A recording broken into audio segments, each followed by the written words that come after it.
Good morning and a warm welcome to each one of you to this fifth online session of ADHOC RC1. For those of you who are joining us for the first time, I am Leena, convener of the ADHOC RC on Pedagogy, Teaching and Learning. In this RC, we have conversations around theoretical and empirical work, methods and methodologies, learning and teaching practices, and reflexivity, interrogation, and reimagination are the key ideas that we generally work with. We welcome research scholars, students, and faculty who join us at our sessions. And we also would like them to give us ideas and suggestions on collaborative endeavors. In fact, Professor Maitri, President of Indian Sociological Society, sends her warm wishes to all of you present here today. So the first few sessions of our RC, which is we are pretty young in that sense, we are kind of just 1 year old. So the first few sessions focused on the classroom and the teaching practices. Today, of course, we are doing something very different, and one is really excited about it. It's a book discussion, a discussion on a recently released book titled "On Reflexivity, Relatedness, and Interpretations: The Curved Trajectory of Research." This book, I think, is a much needed intervention in the research landscape. Most of us here have been schooled in this narrative of how research is all about clarity and precision, that it follows a procedure which is very rigorous and objective. Of course, it is, without doubt.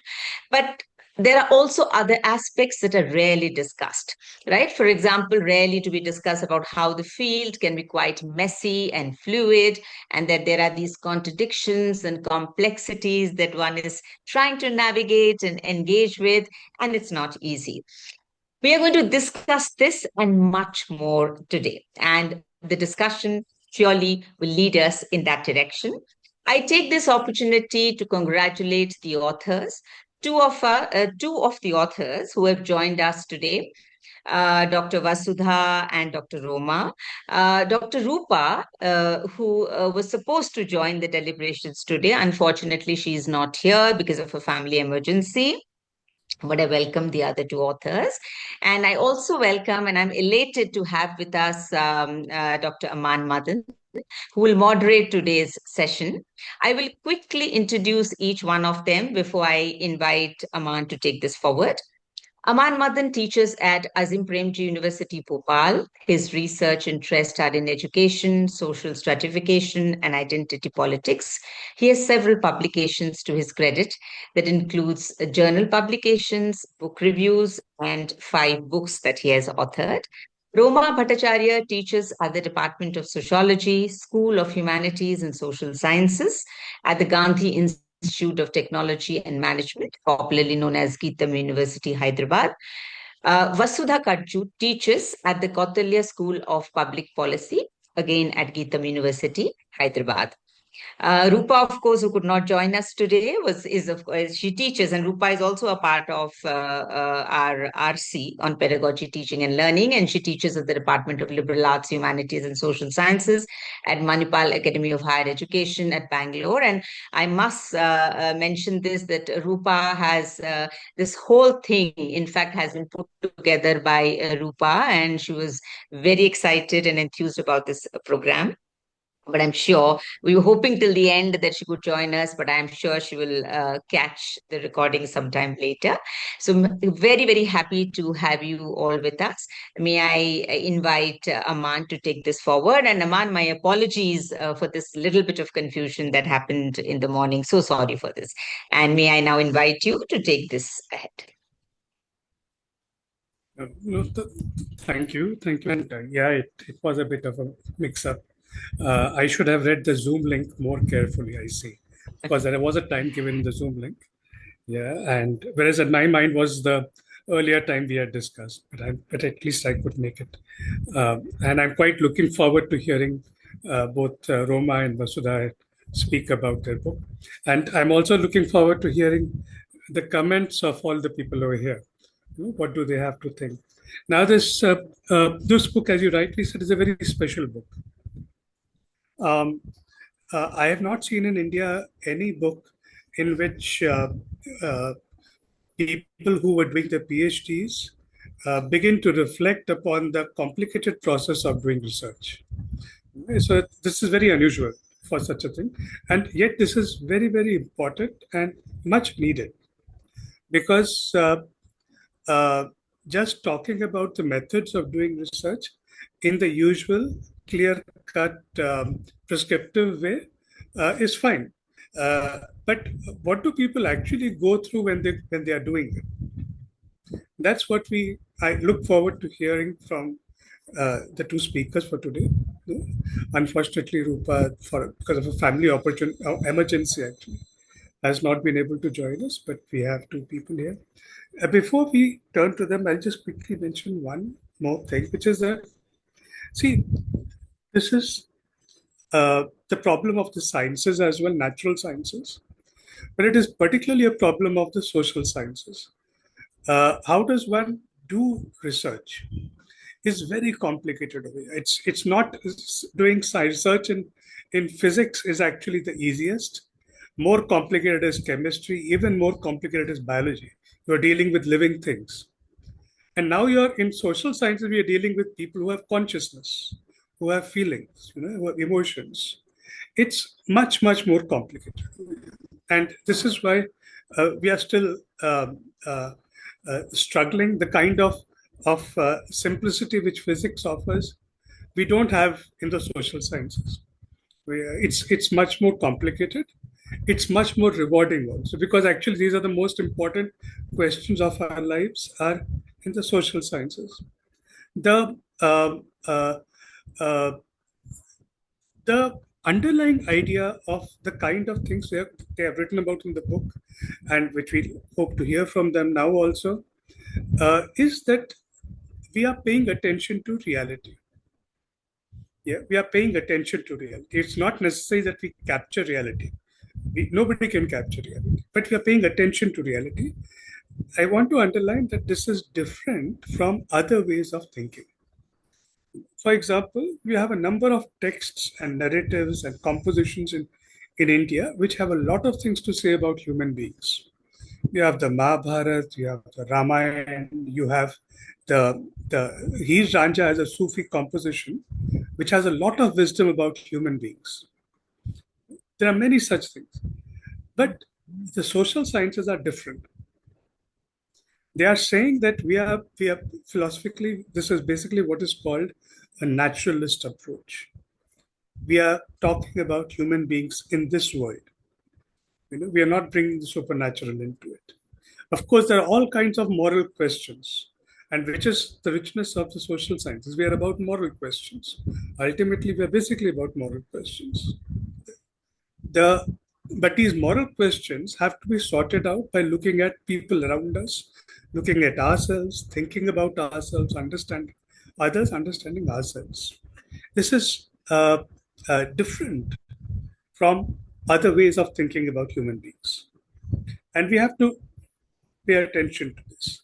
Now, what kind of difference and how does one actually unfold this kind of an inquiry is something to which this book has contributed. What is that process of beginning to open oneself up to paying attention to other people? And in the process, also beginning to understand oneself a little bit more. That lived experience of doing research is what this book begins to open up for us, which is what makes it unique. It's not talking the usual language of research methodology, which is a very technical, instrumental kind of an approach. It takes a different approach. And for which, let's start by asking perhaps Roma. And so, Roma, you have a paper titled Textual Analysis and Methodological Questions, recounting the experience of reading school textbooks. So let's start with you. Let's start with people's lives. Why did you want to work on something like this? Good morning, Aman, and good morning, Leena. Hi, everyone. Thank you for that question, Aman. So One thing was when we started with this book, one of the things we wanted to capture, and it was one thing that was close to my heart as well, was to be able to capture that early part of our research journey, which is why I also focused on my MPhil in particular to reflect on. So that was one. The second thing is there are two parts to why I wanted to write about this. The first is writing about researching on textbooks, because while there was still work around on doing qualitative research in terms of ethnography, interviews. I was dealing with textbooks, and I wanted to foreground some of the challenges that I faced as I thought about the one central question, which is how does one read a textbook, and how is that reading in the context of doing research going to be different from any other reading in any other context. So that was one of the issues I wanted to foreground. That also then led me to the second part of recounting and foregrounding and describing essentially some of the anxieties and challenges in the course of figuring out my method and my methodological concerns. And to do that was the idea of doing that was to communicate that these anxieties are part of the research process and are part of this research journey. And to other people who are beginning their research journey or are in the middle of it, that they are not the only ones. As a community, we go through these anxieties in different forms. So even as I was working on textbooks, one was to speak to other researchers who may be interested in textual analysis, who may be interested in a qualitative reading of textbooks. And of curriculum. And the second is also to speak to people who may otherwise be engaged in research, which, like you said, has to do with understanding other issues in the context of, let's say, interviews. Even when we do interviews, we are reading, we are making sense of what our research participant may have to say. So how are we reading these texts, so to speak? So I think it was with this idea that I began these questions. So while I started my work, or I started writing about this, thinking about method, as I was writing, I moved more towards the question of methodology, because when one has to really decide about talking about method, one has to go a step back and unpack some of the questions, many of them uncomfortable or uncertain questions about one's methodological framework and the underpinnings of that. Yeah. Yeah. So before I ask you more about your thoughts on the method, why science textbooks? That's an interesting question. So again, so my MPhil was actually my MPhil was on looking at how is nature portrayed in textbooks. And I think it began with I remember I had watched a documentary called Schooling the World.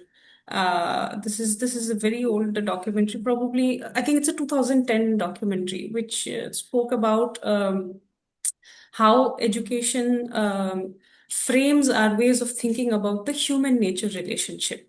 And I had also briefly taught in a school. So I was interested.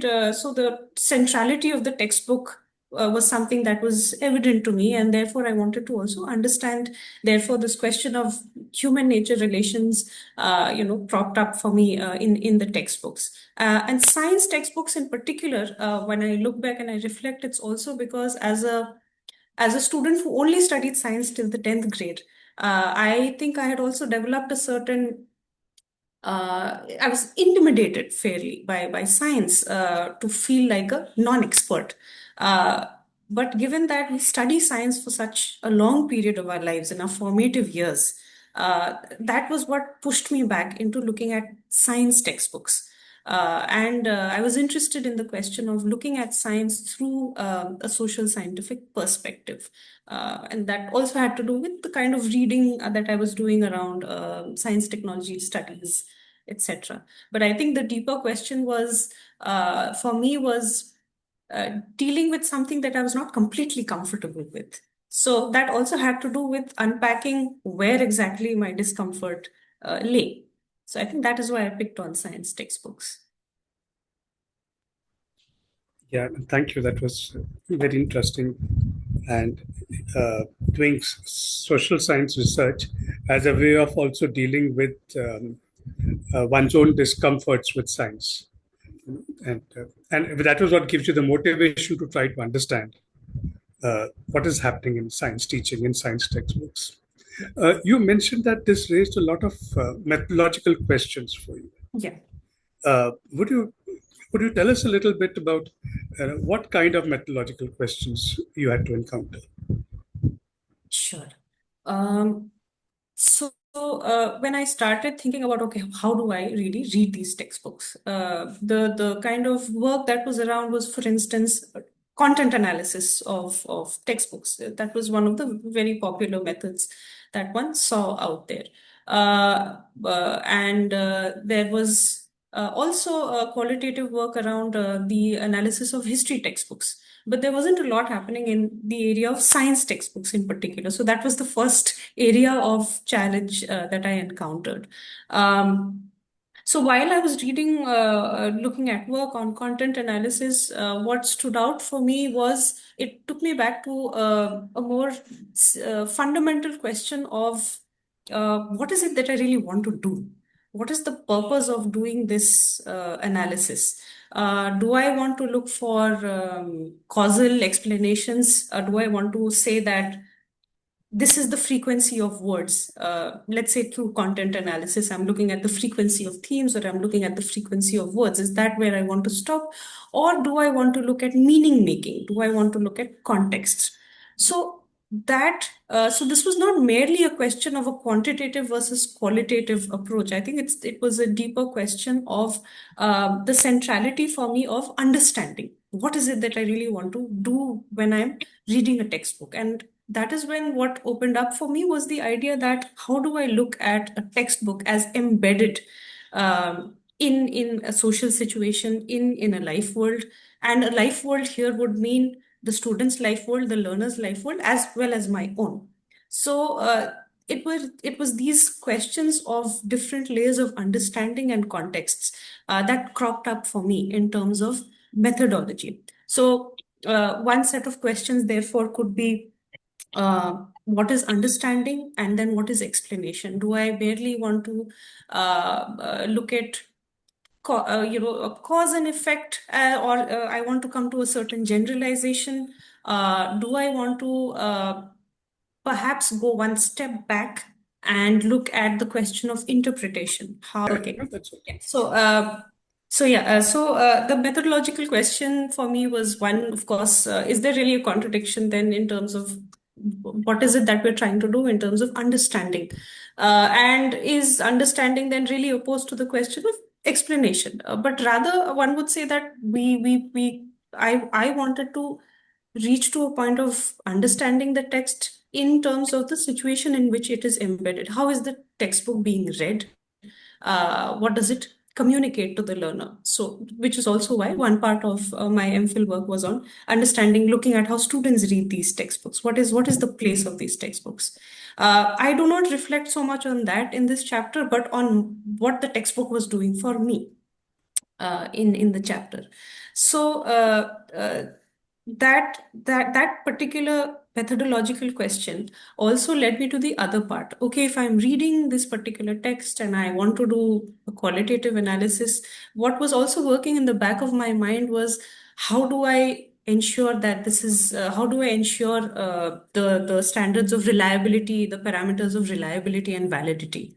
So that was another set of questions that I had methodologically.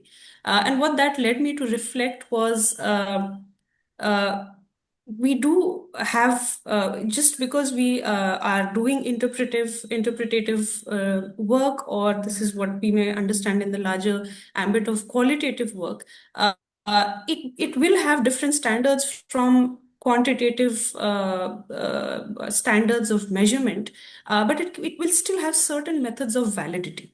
That validity, however, may be translated more in terms of trustworthiness, and that would involve a dialogue with the text.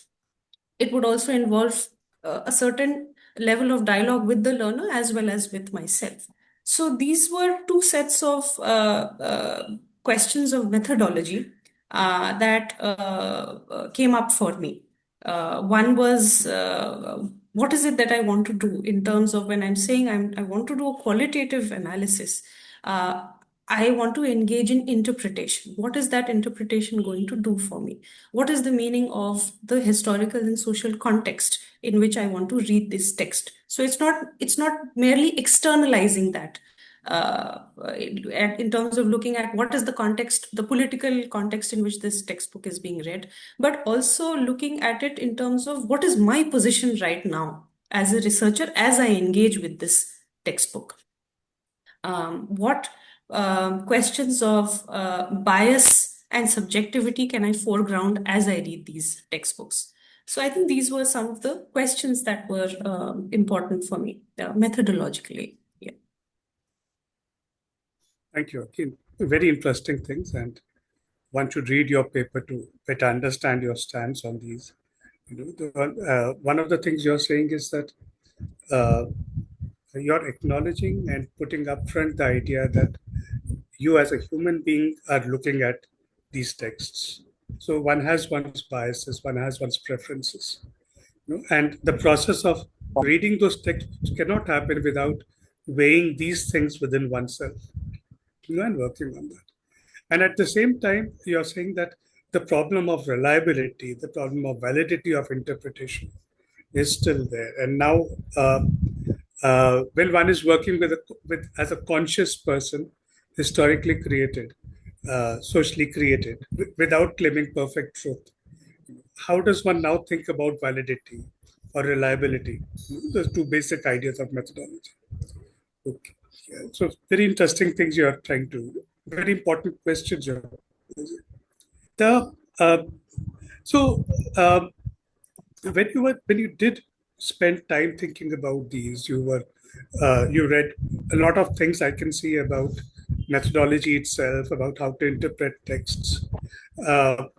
What kind of answers did you? How did they guide your subsequent research? So to put it in, I mean, so probably the first answers, I mean, in terms of answers, probably, yeah, these wouldn't be solutions so much as answers. But the first set is obviously, okay, if I need to speak of, for instance, okay, let me begin here. One of the things that were constantly framing my thought process was yeah. So, in terms of the answers, the first set was to link my own anxieties around reading the science textbooks in terms of its content, in terms of its structure, and B, in terms of okay, is my research valid, is my work valid, was to also link it back to the question of how science itself, as a body of knowledge, is positioned in a certain hierarchy. So much of the ways in which we think about our research, is this going to be something that is valid? Even as we do qualitative research, or even as I was doing qualitative research, was framed by certain ideas of exactness and measurement in my work. So I had to rethink ideas of scientific rigor itself. And much of that also has to do with the kind of debates that social science has contributed, or sociology of knowledge social scientific study of knowledge has contributed to the understanding of science itself, placing science in a social context, as to how science or scientific knowledge, even though is presented with a certain authority, often conflates what is the empirical for the real, for instance. So there are many levels of reality, and there is one level that science apprehends. But often those methods of ensuring that our work is empirical enough translate into our own anxieties around method. So I think the first thing was to reframe the question of scientific rigor. Our work has to be rigorous, and it need not be anti-science. However, we need to reframe how we think about rigor. So it may not involve measurement, exactness, but it can still be well reasoned. It can be well argued, and we can be transparent in our communication of how we have come to a certain point of reasoning. And that has to do with also an interweaving of our theory with data. So there's interesting work, for instance, around post-qualitative research that talks about reading the data through theory, and how that interweaving helps one to develop rigor in one's work. So that was one part of it. The second is, as in my chapter, I foreground some of the pre-understandings that I had in terms of approaching a textbooks, and opening myself up to the question of the possibility of dialogue, opening myself up to how, even though I had certain negative ideas about what science textbooks had to say about nature, how the students' interpretation of those textbooks opened up my own biases, or led me to rethink some of those biases around textbooks. So, foregrounding that, describing those contradictions itself, I feel, becomes an important part of methodology. And this is where I also want to recount what this did in terms of research as one progresses through it now, is to, I think what happened for me, for instance, was at least in my MPhil, the methodology was a section that I had to plug into my research. That so even as we subconsciously think about our method and our methodology, it is something that is communicated as an afterthought in the end product as far as the dissertation is concerned. Whereas if one is able to document one's one's own reflections and one's introspection with the method, and weave that back into one's work, I think that also helps a lot with building rigor in one's work. And it's complicated work. I don't think it's always easy, and it's not something that is mastered very easily, or one can claim to master. But it is definitely something that I feel that incorporating that into my work, foregrounding the uncertainty itself of methodology, helps to build that rigor around one's method. So, yeah. Yeah, thank you. Many interesting things you're saying. One of which you're saying is that it doesn't help to become anti-science. One has to modify it and think about rigor over here in a different way.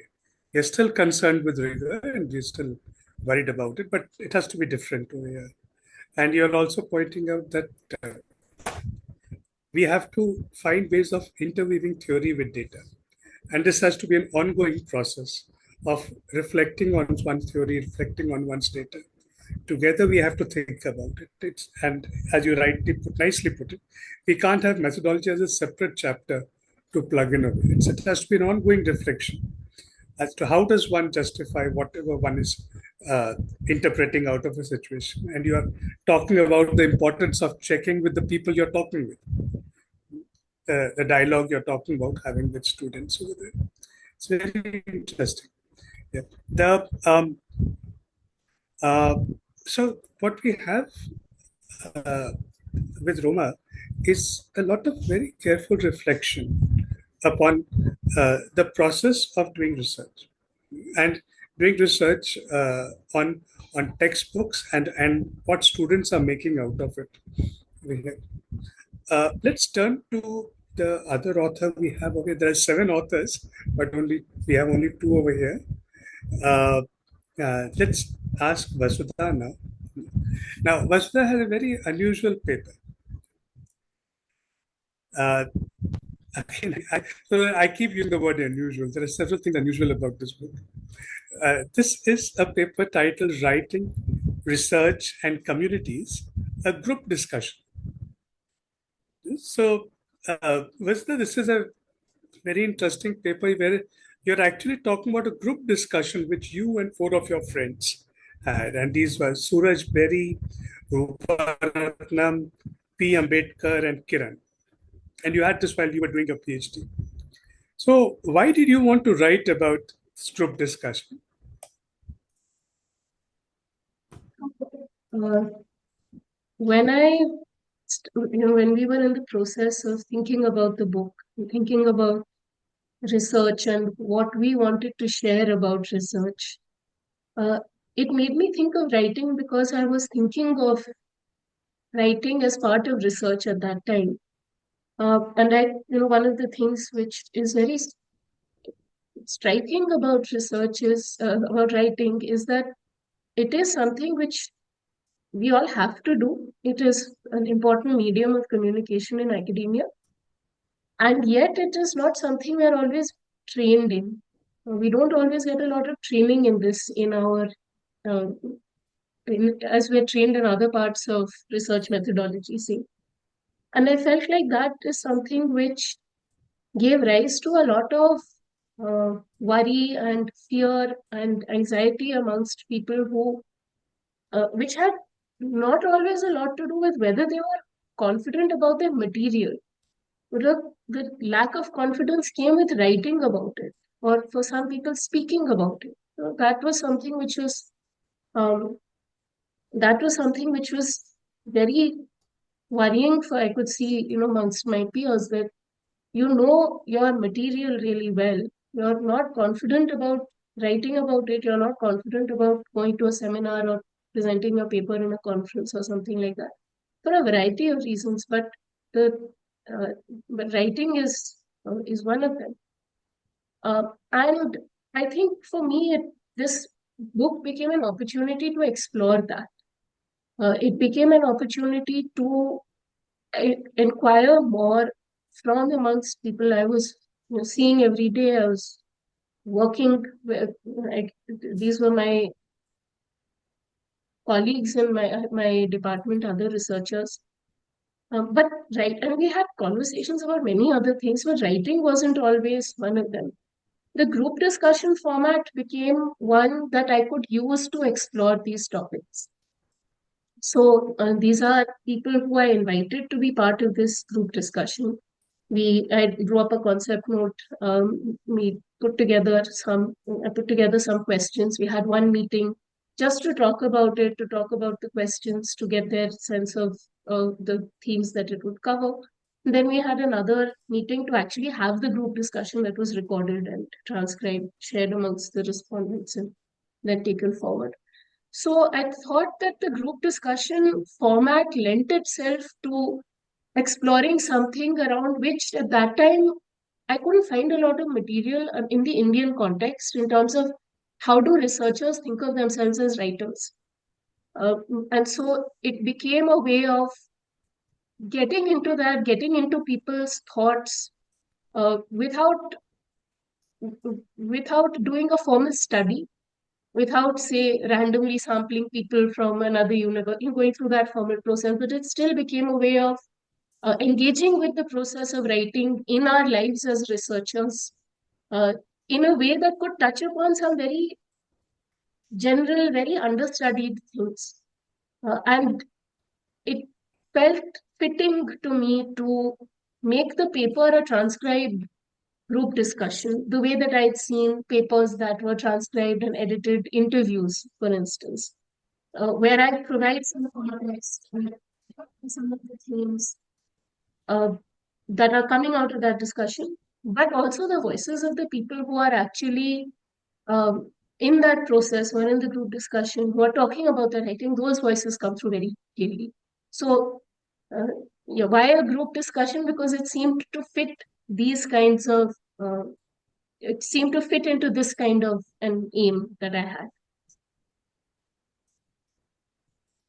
That's very interesting, and it's always a very solid approach where, when faced by a big problem, sit and do brainstorming around it and hear what other people have to say about it. It's a very good, and I completely agree. Writing out one's research is one of the biggest bottlenecks, and yes, it is true we don't prepare people adequately for that, on how to write. I can imagine that a lot of people who are writing dissertations within the bachelor's degree, master's, PhD will find the reflections of your group uh, very helpful. Of people who are in the middle of the process thinking about it, it will be very helpful. Uh, could you give us some idea of what are the major kinds of questions which your group was talking about? So when we prepared the themes that we would cover in the group discussion, actually, this uh, book discussion here has given me the opportunity to go back and look again at that concept note and those questionnaires, which I've not seen in some time. Roughly, I would say um, the themes, there are two sorts of themes. One had to do with the act of writing. So one set of questions that were, I'm just reading some of them out. How do we plan our writing? Do we write different sections of a document in a sequence, or do we write different parts at different times? So do we write chapter 1, then 2, then 3, or can we do 2, then go to 3, then go back to 1? How do we decide what to write at what time? The pragmatics of writing. So, are we writing on paper? Are we writing on a computer? How do we cope with having to sit in one place and keep writing for hours and hours on end? The physical demands that makes on us. So, one set of questions was to do with this. This was just the act of writing. The second, I think, had more to do with writing as part of the process of research. So a lot of times we think of writing as something that happens at the end of research. When you do your literature review, you decide on your topic, your research questions, so on, you gather your data, then you sit, analyze it, then you write about it. So it's at the end of the entire process. But how does writing actually, when we are talking about a curved trajectory of research, it means nothing is only in one place and everything keeps coming back to you in certain ways. So the other set of questions became about what is the place of writing in our research?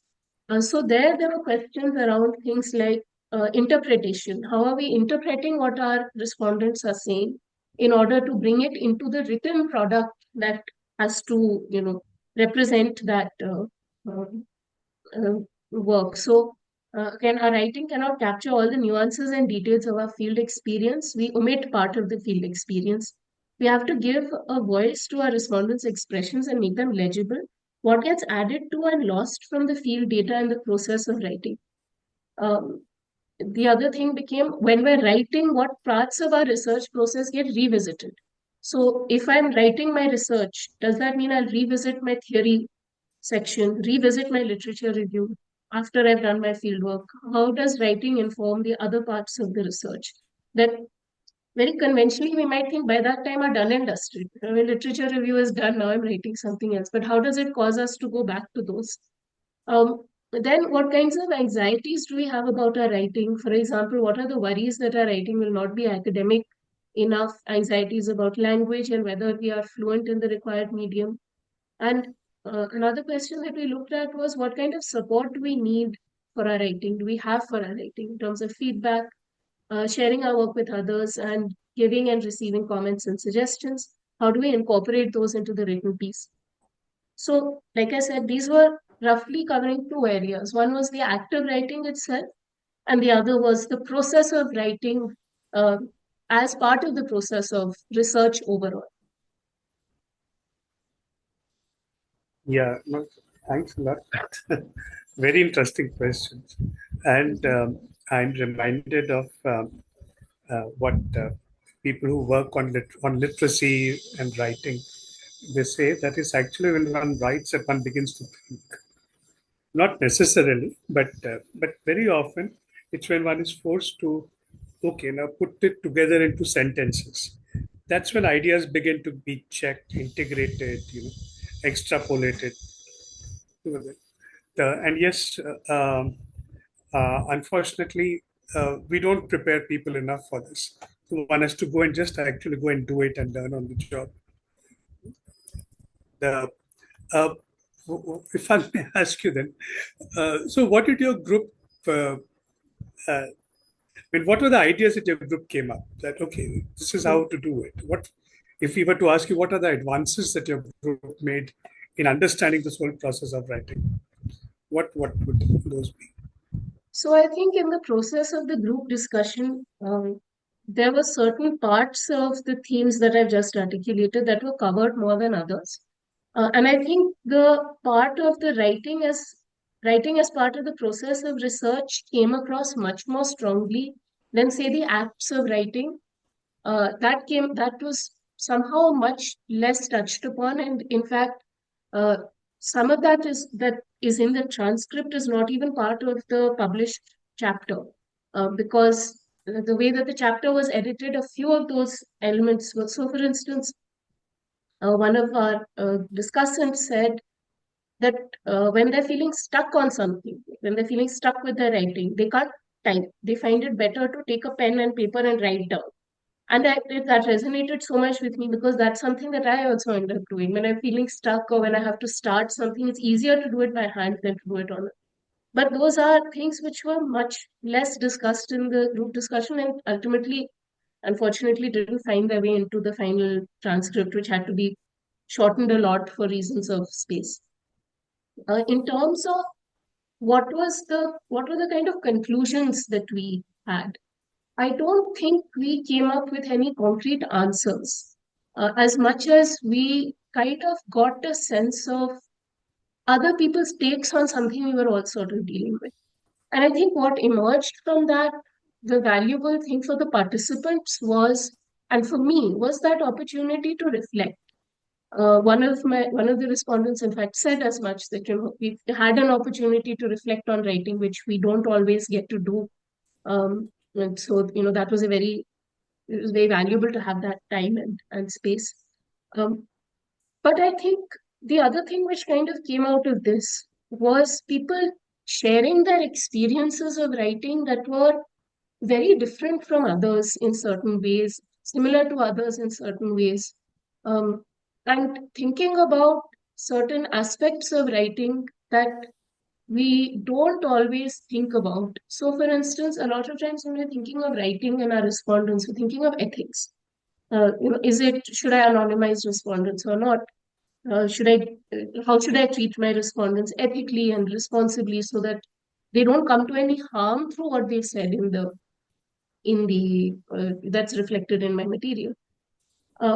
But one of the things which came through, which is actually quite interesting, is how do we deal with our respondents who know that they are going to be written about and who have very different takes on what we have on their role in our research than other respondents might because of their particular locations. So if it is okay, can I read out a part that I thought might illustrate Yes, this? please. So, It will be very interesting. Yeah. Okay. So Roopa says, although my respondents were well aware that our interview was being recorded after their consent, sometimes in the flow of things, that caution does not operate in the foreground for the respondents. And I wonder if I should exercise it on their behalf. There was one occasion where during an interview, my respondent started praying. My recording has that sort of trance-like prayer, but when I was introducing it into the chapter, I didn't want her to be misunderstood. They are evangelical Christians. They are known to speak in tongues. At the same time, it was clearly very significant for her to have gone into that prayer in the middle of an interview. She also says, I pray for this young lady who is here that she may listen to all this and use wisdom. I was thinking she's literally praying that I use this data well. So you also have this responsibility of how to showcase this person's faith and put it where it cannot become ridiculed But at the same time, not putting it would take away a big part of that interview. Suraj goes on to say, I study the elites in Bikaner. The moment they knew that this research is research on elites and I would be writing the thesis and books and articles on this, many of the elites would be like, all right, I will give you my details, biographical details. What they ended up giving me was a rags to riches story. This is my hard work and my Dadaji did this hard work. Yes, right. So many people have written on my success story. It was becoming a problem for me because I was not writing the stories of 50 successful people in Bikaner. I was writing something different, how mobility has happened, how far the domination has continued, how far the structure of power has reproduced itself. That's actually not opened that space for other communities which have not been historically part of that structure. Just skip ahead a little bit. Kiran, I think overly researched individuals or populations actually know what the researcher wants to hear. They sense what response you are trying to get. Suraj, these people were not researched. They are very popular celebrity figures. They're chased by journalists. They're chased by administrative staff. All right, the new collector has come. He wants to meet you. So that way, they are well known and they have this aura of their personality that allows them to see my presence in a different way and my writing in a different light altogether. So Suraj actually says, uh, for them, my meeting them is a privilege for me.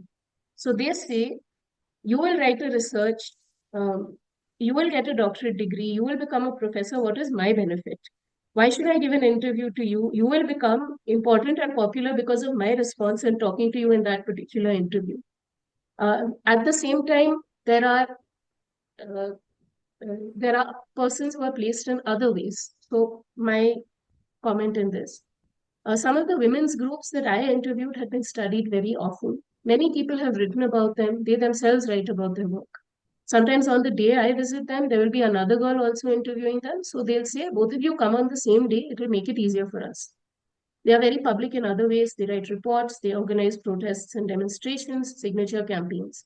Some people, however, are also part of these public spaces, but they don't have that sort of experience, that history. They have not been interviewed for this sort of thing before. There are people who have anxieties about what they say becoming public because they are willing to speak, but what they say could end up hurting them. So I think it's in this sense when I say that we have a range of people who relate to themselves being our respondents very differently, and they relate to being written about very differently. So, for instance, what anonymity and pseudonyms might mean to these different people are very different. For some of them, it's a non-issue. Use my name, it's fine. So many people have done it before. Right, But some of right, them, right. so, it is so brought in that way that speaking to me means exposing yourself in some way. So I think it's these Yeah, insights which came out, which are also related to other aspects of social science research, like what we call studying up, comes through very strongly, I think, from what Suraj is saying.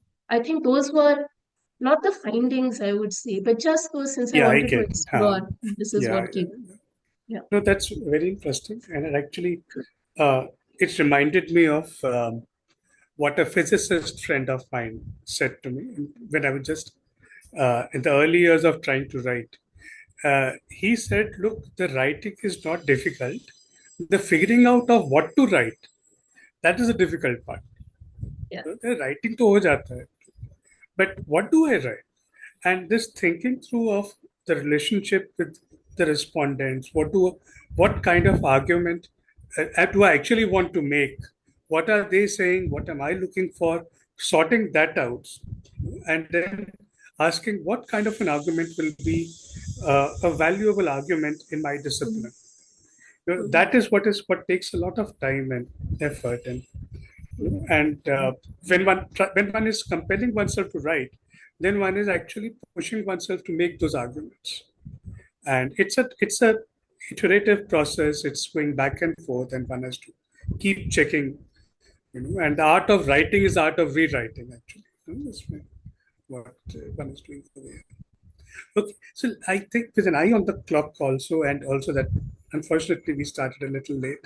Uh, Perhaps I should also now open up to the audience, and ask if people have more things to, you know, clarify, check, give a comment upon, or a question. Yeah, so okay, let's take some questions and comments. And it'll help if you can name the person to whom you are addressing it. I think we have if I may, we have many research scholars here. And yes, Tina, I could see you unmute. Yeah. Can I Yeah. ask a question? So I think my Yes, question please. is, yeah, to both the speakers. So I mean, fantastic discussion. It was so good, and I mean, it resonated so well. My question really is that, so when we do the process of research and we kind of bring it down into the structure of writing that research out into different chapters, where do we exactly locate, our voice? Is it in every chapter, in methodology, in data collection, in interpretation, etc.? Or do you carve that out separately in a research? I mean, what would your suggestion be going forward? And again, I'm asking again from a perspective of a teacher that teaches research. So it's something that I've been very aware of even while teaching the subject. And how much do I, encourage my students to think about themselves and their position and reflect their positions all the time throughout the research. But where do you locate your voice? Do you do it throughout your research, or do you carve it out separately at the end in a chapter called Reflections? What would your suggestion be? Right. So we'll hear both Roma and Vasudha on this. Yeah. And if I may, I had one more question, I think for Roma. I'm very curious to know about, the science textbook. How did the students interpret it differently? You said you looked at that as well. I was just curious to know, did students interpret the science textbooks differently? Thank you. Yeah. Thank you so much for those questions. So I'll go with the later question first. So I've engaged with students both in my MPhil as well as my PhD work, and their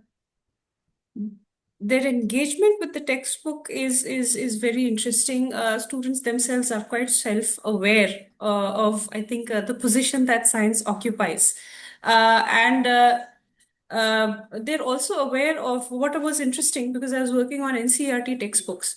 They were also aware of how the textbooks, in terms of its representation and discussion of a certain topic, splits in terms of the design. So till the fifth standard, for instance, you have the integrated textbooks that brings together aspects from social science as well as science textbooks. And so, for instance, the concept of water will be discussed in a way that looks at where is the source of water, who gets to collect the water, who brings water home, and that happens more till the fifth standard. I have not looked at the recent new set of textbooks, but I'm talking about textbooks that were published till about 2018-19. And then the other set from sixth standard onwards, once there's a split between social studies and science textbooks, how they become aware of how the understanding water then shifts to in terms of its constituent elements, what is the role of water in different industries. So they're quite aware of that. Another very interesting aspect for me was the students were also very aware. For instance, the way the discourse on environment happens in the textbooks. And most students would say that we see that the topic of the environment is always the last chapter in the science textbook. Whether it has to do with air pollution, water pollution, everything is, or the use of plastic, it is always the last chapter. It is always, we are told we celebrate Environment Day, and we are told in the classroom that the climate change is a real thing. But that chapter continues to be the last chapter in our textbooks, whether it is in the fourth standard or in the 10th standard. And it is constantly a repetition of the same set of things about what we should do for the environment. So those were very interesting reflections as far as the students were concerned, because that also took me to the idea, is the student merely receiving the textbook? as a passive reader or as actively engaging. The students were also aware of what is the extent to which this kind of knowledge is perhaps transferable to my real environment in terms of what I do at home.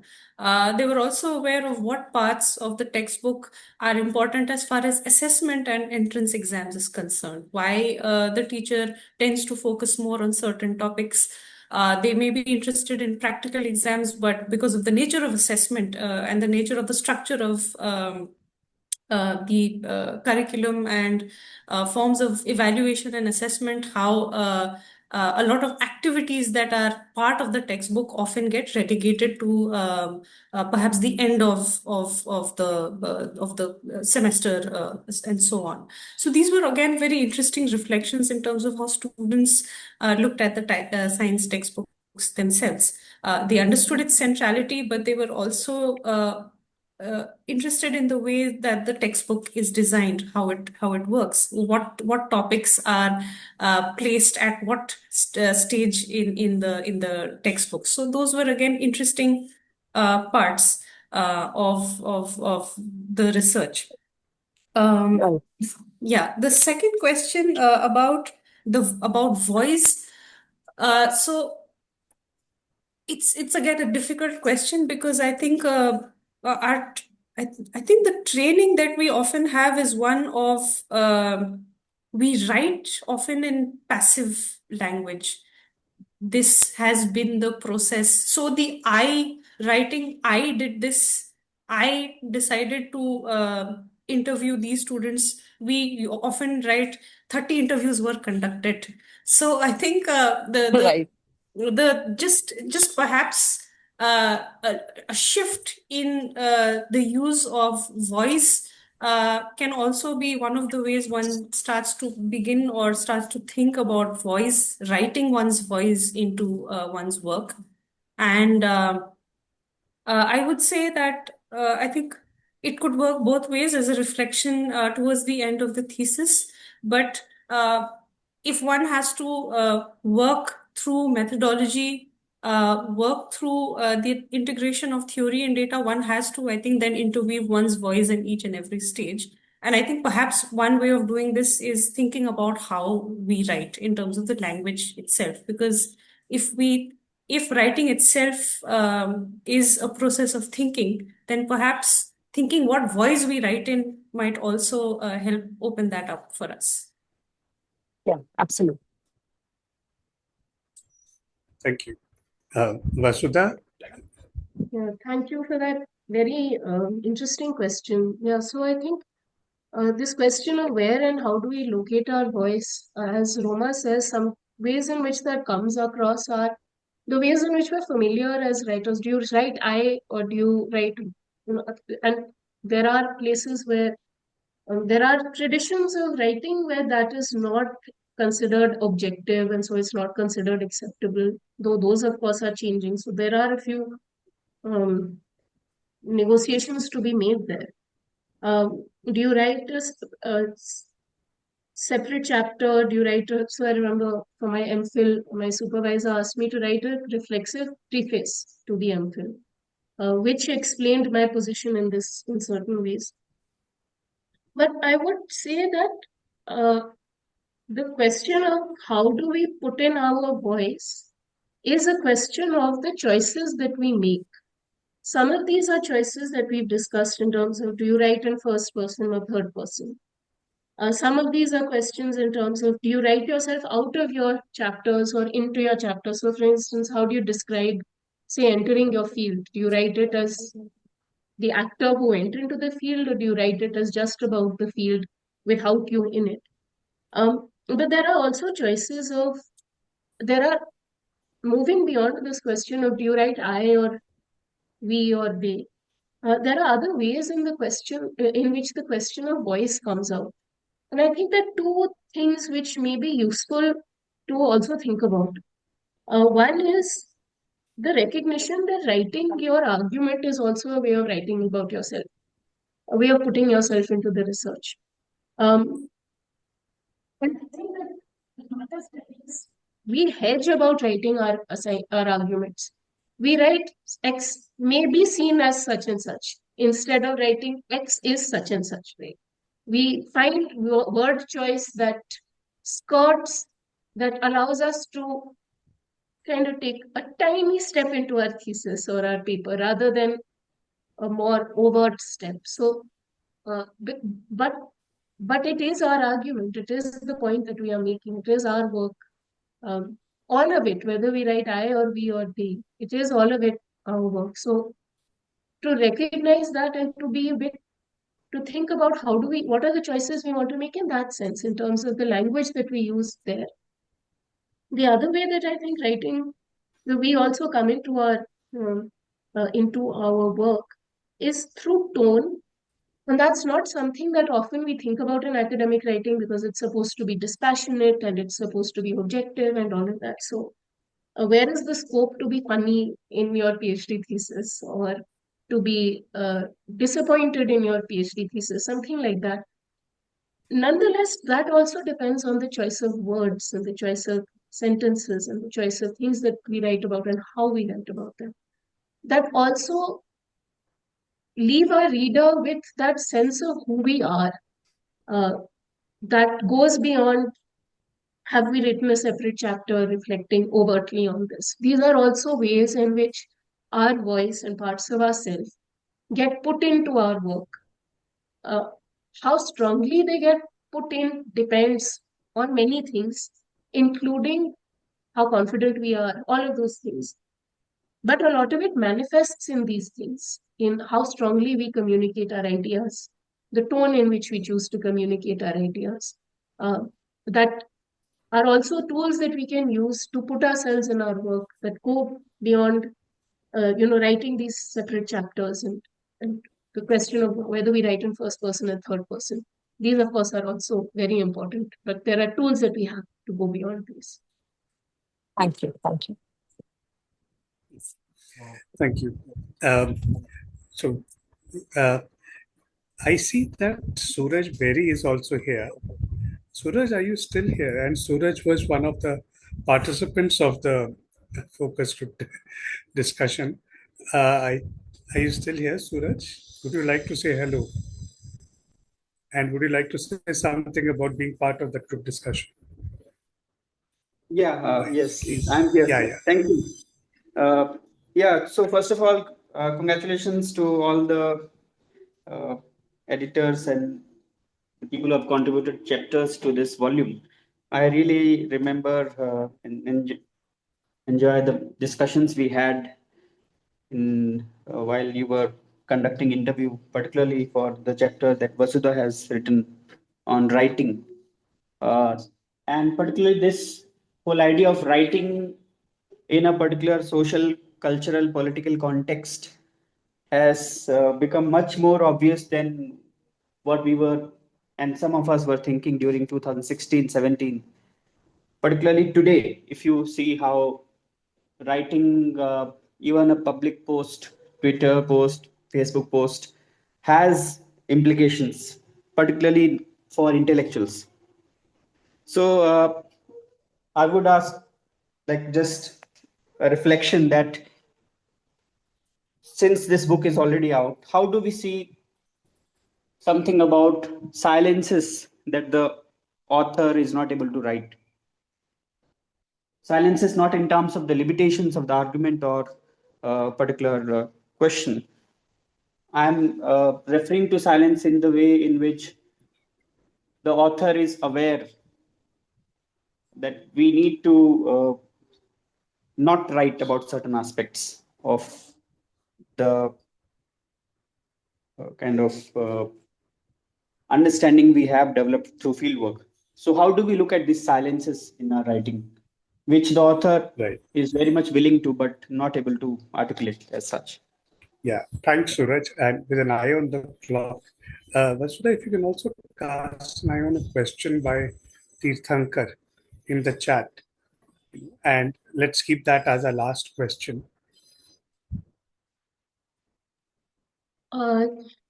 So thank you, Suraj, for being here. It's so nice to have you here since you are also part of this process. Yeah, I think having these discussions, these are things that were when we were having the discussion, it was something that was articulated as Could you repeat question that last again. sentence, Vasudha? I When couldn't we were hear you. having the, sorry, Yeah. am I clear? Yeah. When we were having the discussion, it was something that was, we spoke about ourselves as people in an institute in a time of turmoil, a time where we were exposed to the world in a very unprecedented way for ourselves, at least for our generation, I think, or our cohort. And we, when we speak about vulnerability, when we talk about ethics, we talk about ethics towards our respondents. What about the ethics and the desire to protect ourselves also, and the fears of exposure in writing the things we write when we know that our work is being scrutinized in ways in which it wasn't in the past. We're not used to that, right? And I mean, I don't have an answer for this, except, yes, I think Suraj is right that there are many things that we didn't foresee that we're living through now. I do also remember what Ambedkar has said in this, that these are times of crises and we will emerge stronger for having gone through them. What that means for us individually and again, the decisions we make, I think, unfortunately, I think we might feel a little like we're on our own. We have to take those calls for ourselves in terms of what do we write that is sensitive, how much do we not write. But yeah, I think that those are just some of those dilemmas that we are living through with these times in which we are. Regarding the question in the chat, do you think non-academic research contributes to individuals' concerns about their well-being, particularly regarding research ethics?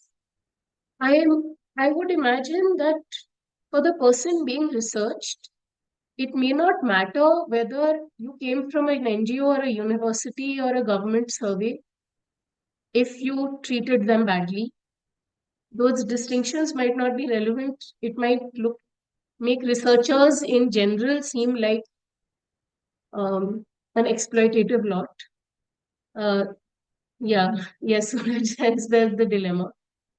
It might make researchers themselves seem like an exploitative lot. And I think but that is also a dilemma that we face when it comes to academic researchers who are disconnected, who are instrumental, who simply enter the field, extract information from it, and then leave with little concern about or little follow up. I mean, I've heard respondents tell me, yes, I can interview, you can interview me, but I have bad experiences because researchers have interviewed me and I never knew what happened to those interviews afterwards. Were they published? Were they not? What was published? All of those things. So I think that, yeah, when it comes to non academic research, and I think maybe the ethics of research apply more broadly. Yeah. Thank you. Thank you. So I think we should wrap up now. Yeah, we are running out of time. I'm sure there must be many more questions, but perhaps you can also do that offline through email. Yeah. What we've had is a very quick introduction and overview of some of the concerns which this book is talking about. We have not paid enough attention to methodology in Indian contexts. Yeah. This book is an attempt to address partly some of those things, and particularly the issues which people who are doing research for the first time encounter. It's a valuable read. Many things over there will help one's own thinking. There are a great number of issues we have not, of course, we cannot possibly have touched upon all of them over here. I'll just conclude by saying mentioning one last thing which was referred to towards the end, that there was a model of research which was promoted by liberal science of the 19th century, that the scientist is a person who lives in an ivory tower, and my job is to do science and publish. That's it. The world is not like that. The world is not like that. That impression was created, and in India we had that impression because there were very few people doing social science research. They were in very powerful institutions, and there was no way that anybody in the community could push back on them. Today things are not like that. Earlier also, when they went actually to the community, communities would push back, but nobody would touch them in their institution. Because things are not like that. We have many more powerful groups and who are pushing back and forth in a variety of ways. We have been reminded very sharply that we are not people living in a vacuum. We are people living in a very politically charged set of communities over there. This calls for us to rethink both the style of communication. We've heard the word tone being used also, the tone of communication. And we have to figure out, how do I engage in a conversation with others? So part of the challenge is, when I'm making an argument in my writing, I have to make an argument which engages with other points of view. Earlier, I could rage, I could take my standpoint and just spread it out on everybody, hose it out on everyone. Today, that doesn't work because people simply push back. They don't understand what we are talking about. They push back. I have to find ways of engaging in communications, in dialogues. This is one of the important frontiers which social science scholars are confronting around the world. It is partly the consequence of democratization.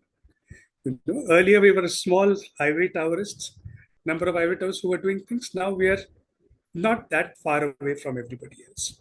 People have different ways of looking at it and they push back on us. Now we have to find new ways. We have to find new ways of arguing, new ways of interpreting, new ways of getting data, new ways of even formulating problems. In which we have to reflect. Writing is fundamentally a process of reflection. Doing research is fundamentally a process of reflection. We have to perhaps find and think much more about our processes of reflecting on these things. And in a very historically, socially located manner. So I thank all of you for joining. I thank Leena for organizing this, making this session possible, and Roma and Vasudha, and the pleasant surprise of Suraj also, who could come over here. Thanks to all of you, and please do feel welcome to write your comments and thoughts offline to the various speakers here. Thank you. Thank you so much, Amman. Just 2 minutes before we end, we have Gargi, Yes. who would like to thank everybody. Yes, Gargi. First of all, thank you so much. I would like to congratulate all the authors for successfully presenting their work to the academic community, and many of us are looking forward to read the book.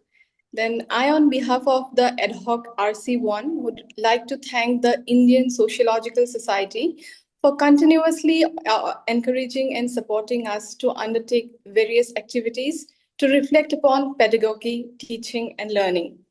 I also extend my heartfelt gratitude to Dr. Amman Madan for not only setting the tone of the discussion, but also flagging off pertinent questions related to social science research in the contemporary times.